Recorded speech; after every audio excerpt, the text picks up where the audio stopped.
I'm kind of riding the coattail of Yellowstone as I'm doing it. In our way of life, we've wanted people to know more about it, and now more people are interested in the cowboy way of life than ever in my lifetime. Really, the only thing that they may have missed or kind of moved to Hollywood, right, was that when a calf is born, it can't get up and run away. It looks like a baby giraffe. It can't really stand. Its legs are really wobbly. I mean, normally it takes a calf probably 30 minutes to be able to get up. The mama turns around and licks it dry, and that's kind of their bonding moment. And on this, they mentioned that it was breech. So normally a calf comes out 2 feet first and then the nose. But if you see anything besides 2 feet, something's wrong. And it looks like that's what happened on that scene.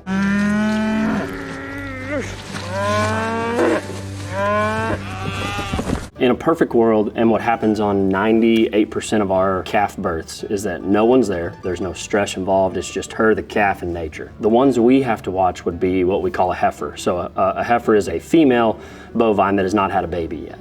And so when it's their first baby, we're a little different than most ranchers. We watch them and check them every 4 hours. So through the day, through the night, we rotate times. They'll show signs of labor. That'll start out with a kink in their tail, and that's when we know that they're starting labor. We'll give them 2 hours, and then there should be a water bag. And then we'll give them 2 more hours, and there should be 2 feet.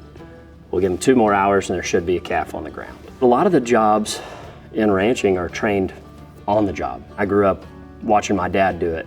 And so whenever I was a little kid, my job was to find the kink tail. Normally their tail hangs really flat, just against their behind. When they start to become uncomfortable with those labor contractions, what they'll do is they'll just raise that tail a little bit and it will put a kink in it, which is pretty easy to spot whenever that's happening. They did a pretty good job of making it look super real besides the part where it gets up and runs away, because I would be quite startled if that were to happen to me.